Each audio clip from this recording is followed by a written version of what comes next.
On behalf of all the community, can you apologize for everything your community is going through with your game? We never heard sorry.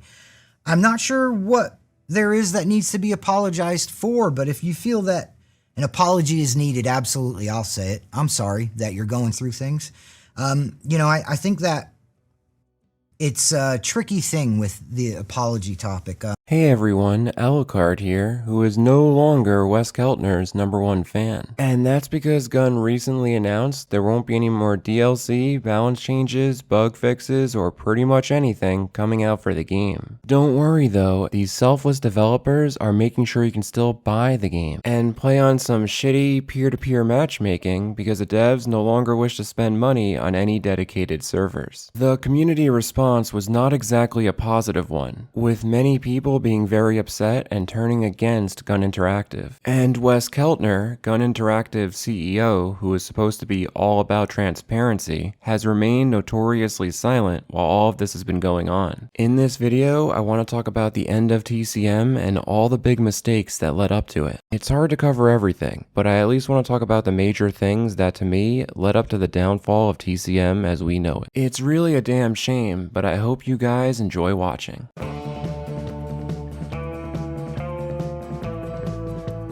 One of the first big issues TCM had was not having a very good anti-cheat, or seemingly no anti-cheat when it came to the Game Pass version of the game. So in their wisdom, Gun decided to disable crossplay between PC and console until this was resolved. In a game where it's both important and encouraged to play with your friends and team up in order to win, you can imagine how much this upset the community, who had no idea this would happen because the devs were so incompetent about implementing anti-cheat.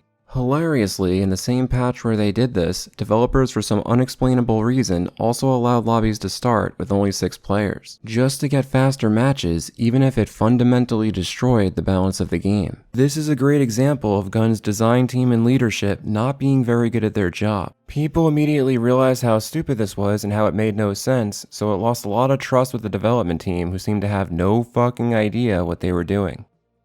Then you add the fact that they had no stun protection whatsoever for family, and it would be common for a Leland to run at you even during the introduction cutscene and stun you right as you begin the game as Leatherface. It's amazing that Gun let this happen when they had the exact same issue in Friday the 13th and had to create an entire new mode for Jason known as Rage in order to finally deal with it. Even though it's true that stun locking was made known as an issue back as early as the tech test, it wasn't until later on in the September 26th update, after a month over the game already released, that the devs finally tried to address it. I make a big deal about this because it directly connects to another big issue the devs had with how the game was designed, which is nobody wanted to play as Leatherface even though at the time he was required to start a match.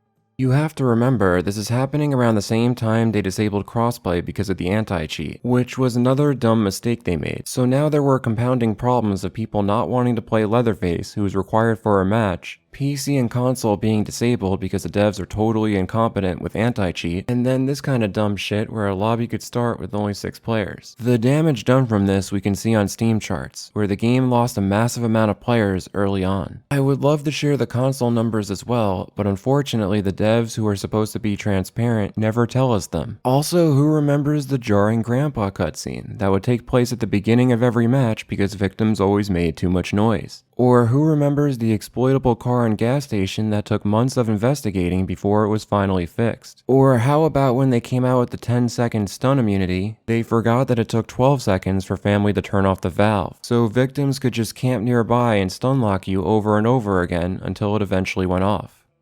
All these things and more are why people didn't want to play Leatherface and family in general, a problem that's lingered to this day, and is the main culprit of the lobby issue of long queue times where it takes forever for victims to start a match. All of these issues stem from bad core game design, a lack of long-term planning, and Gun's design team probably not being qualified for their job. And I'm not mad at the devs for being wrong when it came to predicting how people would play their game. I'm more disappointed in them for their aversion to feedback and gaslighting in the face of actual legitimate criticism with logic and evidence. This is relevant to why the game failed and leads me into the next part of the video. So we don't have to change the entire skill tree every time when we want to enjoy a different build, as well as a skill tree for every loadout. Well, I now, mean, I think that one, a lot of that falls on you. You were an integral part of how the perks, put together the metagame, that whole piece. You worked hand in hand with Kirby over at Sumo on that. yeah, the thing with the skill trees that's a little tricky when it comes to this kind of topic is, we put a lot of effort into making sure that those skill trees are plotted out. Each, and I'll try to keep this short because we do also have the Metagame Explained VOD up on the channel. You can check it out on our Twitch. And a lot of this is covered there, but we tried to make sure that we separated, certain perks into different parts of those trees. We decided on which perks would even be available in certain trees. And then we gave everybody kind of like a fun random roll spot here and there where they could get ones that are outside of the tree. And that was how we envisioned it pre-launch. Now, we know that there's been friction over the random perks. We know there's been friction over, how that respecing and all of that works. So obviously we're listening to the feedback, but I think that something with creating a situation where those trees kind of change is going to be more down the line, maybe with, the rank 99 push up past 99, which we'll talk about. There's a question here directly related to that. Possibly with a push past rank 99, possibly with more content or more metagame unlockables. It's something that we'll look into and we'll explore. But as it stands right now, we want to try to make sure that when you're building with intent, and you have some things that are cut off to you because, again, there's not really much of a need for a tree if you can just say, well, all of this is mine now, and you kind of get to this point where there's no more experimenting or moving around throughout that tree. No risk reward. No. Yeah. Right. One of the main reasons this game failed is not because the devs didn't perfectly predict how people would play. It's the often defensive, gaslighting response they would have to critical feedback about things they were involved in. In particular, AntiCHE was not a big fan of people insulting his mystery perk system, and would often be defensive and hostile in his responses to criticism. Notably, he made a very unprofessional and now deleted tweet where he seemed to mock people for wondering why they had to waste time respecing over and over if they wanted to use a particular build. This seemed to be in response to people criticizing AntiCHE and saying that the only thing they were actually risking was how much time they wasted. Likely because of the initial aversion to criticism, it took nearly a year before the devs finally removed mystery perk nodes from the game. I can't help but wonder how much faster this might have happened if the devs weren't initially arguing about it. Unfortunately, this was not the first time that AntiCHE had said some unhinged, hostile, defensive shit about criticism in the game. By the way, I think this kind of proves that Wes Keltner will put people in roles that they are not qualified for. Nearly 2 years ago, someone posted about a situation where they could be potentially infinitely door stunned in certain abusable spots right as they regain control of their character. Now let's take a look at AntiCHE's initial reaction. He responds by saying, "Don't keep walking into the door," where I notice he put several ... for dramatic effect. If we look more closely, we can actually see that this feedback was given during the tech test, near the end of May. And I can't help but wonder for the future of TCM if only this feedback was taken very seriously right away. Maybe the early problem of no one wanting to play Leatherface could have possibly been avoided had this been taken care of sooner. Now here's a rare situation where AntiCHE actually makes a good point and warns about how it would be to play family without Leatherface if you made no other changes to map design. Surely after this warning, they wouldn't go ahead and do exactly that, right? Will there be a possible way to make Leatherface not mandatory? And do you guys have any ideas, plans, or incentives to get more people to play Leatherface? I still run into lobbies with people refusing to play him. Okay, so the first part of that question was, will there be a way to make Leatherface not mandatory? Yeah. Yes, and that's coming by the end of the month. Well, despite saying this, it seems like they just went ahead and did it anyway. Because they changed literally nothing else other than the fact that Leatherface was required, they created situations where family members could softlock themselves depending on the team composition and where the barricades were. A great example of this situation is the attic on Family House, where depending on your team composition and where the barricades are, it could be possible to have absolutely no way to defend the fuse box. What this means is that even though Leatherface was no longer required, on most maps he still kind of was if you wanted to win the game. Players would realize this after going for a few games without having Leatherface on their team, which meant that the next time they got a lobby and saw no one play Leatherface, they were probably going to dodge. And that meant that the queue time problem for victims was probably not going to get any better due to this change. Similar to when the devs allowed lobbies to start with only 6 players, this was a quick and dirty band-aid fix that didn't actually solve the core issue of people not wanting to play as Leatherface. Going back to the dev aversion to feedback, we have another example where somebody complained that gas station was poorly designed because in the generator side of the map, you had an option to either do the generator and also unlock a gate, or simply skip the generator and unlock a single door in order to escape. Now let's take a look at the initial dev response to this totally legitimate feedback. Seems like the cook would be a valuable family member on that map, ... This kind of response seems pretty familiar. It's almost like the one AntiCHE gave, also using ... for random dramatic effect when mocking people. It's almost as if they're trying to gaslight people into thinking there's no actual problem. Well, after all that, you might be wondering, how much more could these devs possibly screw up? Well, their first DLC included a broken, obviously pay-to-win character called Danny. Instead of explaining how he was broken, let me just show you.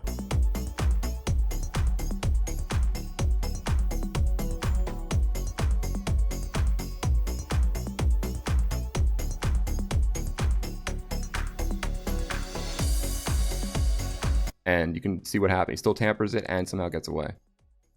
So I put on the valve. I let him overhead me. I tamper. Like, I have the prompt. So I tamper. Oh, they gotta have the stand stun. back up. Ah. Yeah. And then he swings. And I just, like, somehow don't get hit. I go, like, through him, bro. Like. And then Cook hits me. It doesn't have serrated. Oh, he doesn't have serrated? What the fuck? Gun's response was that while they would take care of any immediate obvious bugs with Danny, when it came to long-term balancing with his insane instant study, instant tamper ability, they were just gonna need a lot more time and, you know, collect some telemetry data before they did anything. Danny's insta study and insta tamper. Again, I apologize. You guys might have missed the bit where we talked about Danny. There are some things with Danny that we're investigating, but we want to make sure that we're taking our time to be careful with them. And so, yeah, there's a situation with him being able to permanently keep the fuse exit door open. So that obviously is unintended, and that's something that we're fixed.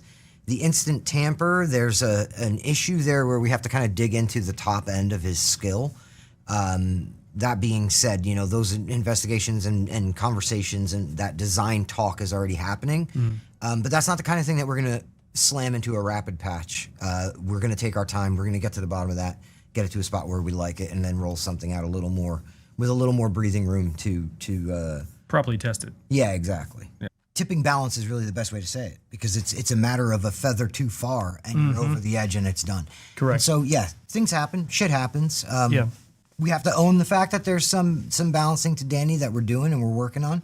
A very interesting choice of words here to say, quote, a feather too far, in terms of Danny's obviously broken pay-to-win character design. But then again, it's a very common practice at Gun Interactive to attempt to gaslight people about their own mistakes rather than take accountability for them. Wes Keltner himself is also guilty of attempting to gaslight people as the CEO of Gun Interactive. Once before, he complained on Twitter that people were upset simply because TCM was having a Black Friday sale, where he mentions that other games are on sale too. People are just recreationally pissed. However, if we go through the replies of the exact tweet that Wes Keltner is quoting, it seems like nobody's upset at the fact that the game's on sale. They're pissed because the devs are announcing a sale while there's still a lot of other problems that need to get fixed. I could go into other examples, but I think you get the idea. The devs are not afraid to attack something that isn't the main point people are making just to try to make themselves look good. Not only did both family and victims agree that Danny was broken as hell once he got his level 3 ability, but another issue that was exposed when these new characters were released is that there was another reason to dodge the lobby, because if you couldn't play as them, that meant you couldn't level them up. AntiCHE again had made a rare good point where he mentions this could be a problem, and that they would have to come up with, quote, creative solutions in order to deal with it. However, and you might be surprised to hear this, they never did in fact come up with any creative solution. On top of all of this, they decided to go on a nice long vacation right after releasing Danny broken as hell. This became a common meme on the Reddit and also showed their lack of understanding and care as game game devs since they were not prepared to handle anything if any problems arose right after releasing the update. But listen, everybody makes mistakes, and when they care, they make sure to learn from them. So I mean, it's not like they did the exact same thing again, right? You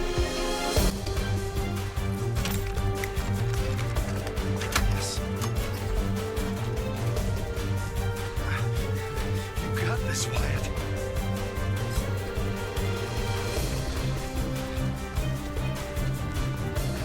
Stay still. It's done. With how badly these devs handle this situation multiple times, it leads me to believe that the only thing they know about game development is how to pay somebody else as little as possible to do it for them. They kept referencing, the roadmap, and it was like, hey guys, this is out of our control, but it's hard to explain that to a whole lot of people. So it's easier for us to, we know our own things we want to do, and we're targeting those, and as soon as we feel like those are in a strong position, we'll start revealing that information to you guys. What was the second part of that, the end of that? The second part was, and how often can we expect new patches? New patches, yeah. So now that we're out of hotfix mode and back and into like actual legitimately the long-term fixes we know we want and new content, things like that, I think you can rest assured around every 30 to 45 days we'll be targeting a patch. Sometimes those are all strictly just fixes, and then sometimes you'll see some with new content in them. But that's our current sort of trajectory for new, bigger, air quote, bigger patches, as opposed to the hot fixes you guys were seeing, like basically weekly cadence. Having ridiculously slow updates is one of the main reasons that TCM ended up failing to maintain its player base, which was an interesting problem since developers referred to the game themselves as being live service. But at the same time, they would make excuses that their dev team was simply too small to keep up with the expected speed of live service updates. Which begs the question, why would you make a live service multiplayer game if you don't have the dev team that can keep up with it? After the last rapid patch at the end of September, it wouldn't be until 2 months later that the devs finally had a significant update that wasn't just a handful of bug fixes. As a live service multiplayer game, it is actually insane to see that it took over a year for them to finally make it possible for other family members to go through Nancy's traps. Feedback that had been given multiple times since the day she came out. It's insane to realize it took nearly a year to finally remove the stupid mystery perk system that nobody liked since the game came out. Would you believe me if I told you it took nearly 2 years for the devs to finally fix a game-changing exploit where victims could simply interact with something to completely avoid the stun from Leatherface's overhead slam? It also didn't help that Wes Keltner kept making promises he couldn't deliver in the middle of all this. And the scenes of like who are the actual people we cast to portray those, all that stuff is, I think, going to be exciting to you, and I don't want to ruin that today by just giving you like just a tiny bit of that. I don't think that's fair, but I did want you to know that there's a new victim and a new family member, and you're going to get to play both in the next 90 days or less.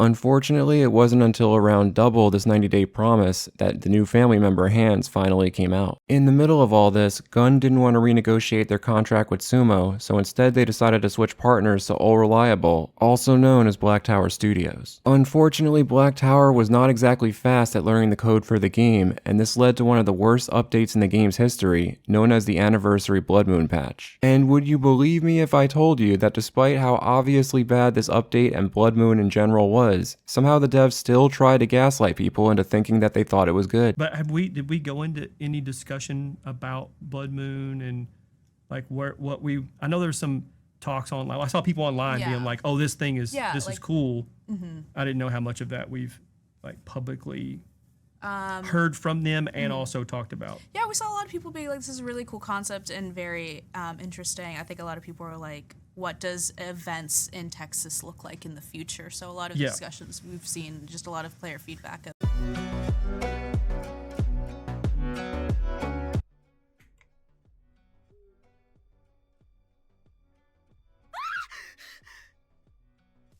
I just love how there's no sound effect. Oh, see ya. Oh, I got him again! What the fuck is this? Wait, what the fuck, dude? What's my camera angle, dude? I can pick this lock, dude. Hold on, this isn't that hard either. It's probably faster. I'll have to time this later. Okay, I'm looking. Girls would like this angle, but I think it'd be hard to play like this. Show you if I could do that glitch. Oh, no, I don't want to do that. No. Fuck. Okay, you cannot do the glitch, I guess, or maybe you can. I don't know. Why is it so loud? Okay. Dude, I can't turn. I can't turn to the side. Oh wait, I can. It's just really bad.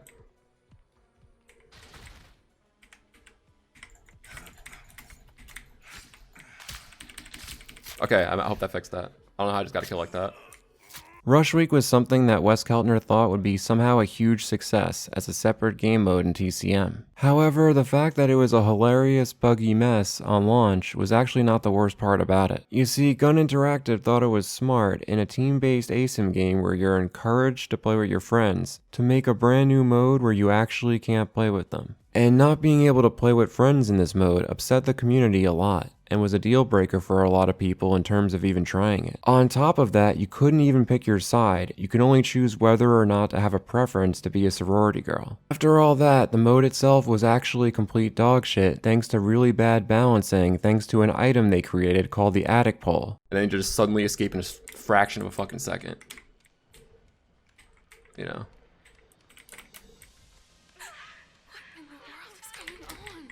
Like, look at that shit. Watch this, watch this. You think I give a shit he's doing that? You think I give a shit he's doing that?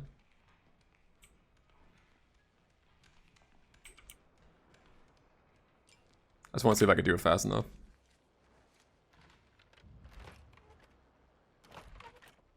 Okay, yeah, this was like down. I had to remember to look for that the down part. Yeah, okay, so she had just like finished it actually.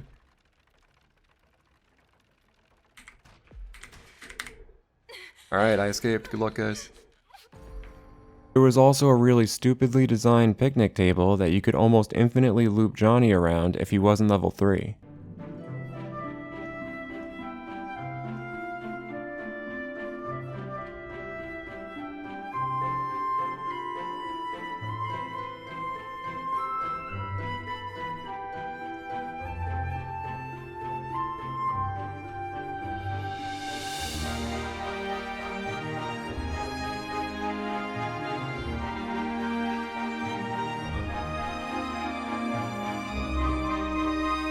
As you may have guessed, the mode was a flop, and people stopped playing it very quickly. And that made the news that came afterwards that much worse when people learned that the reason that the level 99 level cap increase wasn't happening was partially because they wasted time and resources on this stupid, terrible game mode.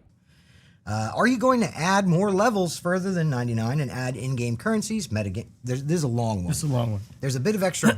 Yeah. So let's pick this one apart. You going to add levels further than 99 and add in-game currencies, metagame, and a prestige system? Are we raising the level from 99? Yes. That is happening. I can't give you a date when it's happening, but yeah, it's been an ongoing discussion here. Nearly every other day it comes up in design meetings where we're discussing how we want to do that. The second part of that was about whether it be currencies for earning. It's also been an ongoing discussion here. It's a thing that we think is a smart move. It gives people something to grind towards. And it gives them obviously also an option to, if you can't afford or you don't want to buy the content that we're putting out, is there an alternate way that you could get to it? Yes, and I think that's fair. And we want to work towards that. Again, I don't have a date in front of me. Game currency. Okay. And unlockables. More not great news. Yeah. So we spent about a year looking at how can we raise level cap, how can we add an in-game economy.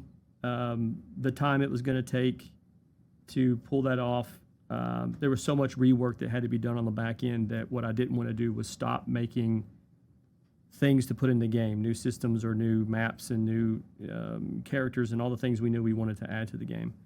I didn't like how long it was going to take to do that.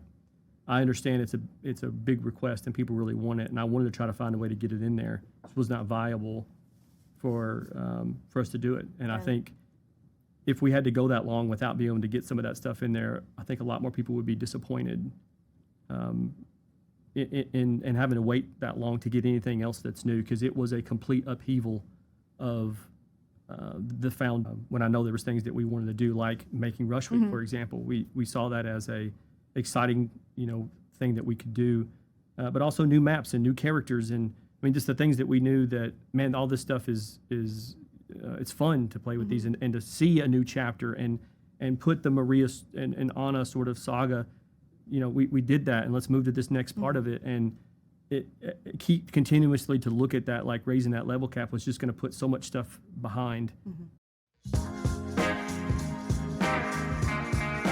Not much is talked about when it comes to Ronnie Hobbs, who is actually the creative director of TCM, and he was actually one of the geniuses behind the character design of Danny. We can see the warning signs that he's probably not qualified for his job when he makes the statement in an early interview that you can lose as a team and you can get 1 kill as a family member, but the other 3 victims can escape and you don't really feel mad. The problem with the statement is not only does he underestimate the competitive nature of people, but he seems to forget that he designed a game where you can talk to the other team in voice chat in the pre-game and post-game lobby, and this feature is primarily used to shit talk each other. Makes the match interesting. I mean, goddamn, is it like, did TCM become that serious that we had to camp exits? It's esports scene actually.